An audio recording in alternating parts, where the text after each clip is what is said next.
Dito sa lugar ng kapanganakan ni Gato Rizal, ang lungsod ng Calamba, may mainit na tunggalian sa politika ngayong 2025 midterm elections. Halos 2 dekadang namuno sa City Hall ang pamilya Chipeco. Pero noong 2022, natalo ang kanilang manok sa laban sa pagkaalkalde, ang Nooy Konsehal na si Joey Chipeco. Ang long-time mayor kasi ng lungsod na si Timmy Chipeco ay term limited noong 2022. Kaya tumakbo sa pagkakongresista para sana palitan ang kanyang ama na si Jun Chipeco na term limited din noong 2022. Pero natalo rin. Kung kaya crucial ang 2025 midterm elections para sa pamilya Chipeco. Si Timmy muling tumatakbo sa pagka-mayor, samantalang ang kanyang ama na si Jun Chipeco nagnanais makabalik sa House of Representatives.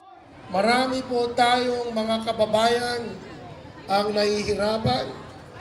Marami po tayong mga kababayan ang nawawalan ng oportunidad at ang kanilang iniisip na lamang ay yung mga kasama niya para sila po ay manatili sa pwesto lamang. Hindi po ganon. Hindi po ganon ang public service. Hindi po ganon ang mayor. Ang politika sa huli. Pero pag ikaw ay nagsisimula, tao muna ang uunahin mo.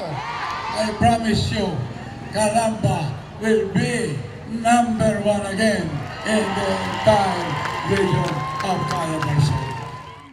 Ang mga kalaban nila ay ang mga tumalo sa kanila noong 2022 elections, sina Mayor Ros Rizal at Congresswoman Cha Hernandez.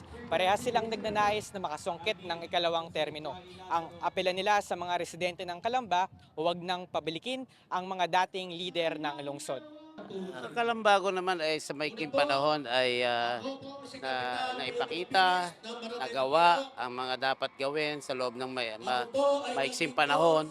Unlike sa kabila na 18 years ang lumipas pero hindi naramdaman. Pero kami, wala pa kami 3 years pero yung aming social contract na aming pinagtipanan ng aming mga kababayan, lahat ng kasunduan ginawa namin sa lahat ng sektor, education, sa senior citizen, infrastructure, environment, lahat. Dynasties rise and fall. Nangyari na ito sa pamilya Chipeco. Makakabangon kaya sila ngayong 2025? Team Kalambalik or Team Kalambago? Dwight De Leon, Rappler, Laguna.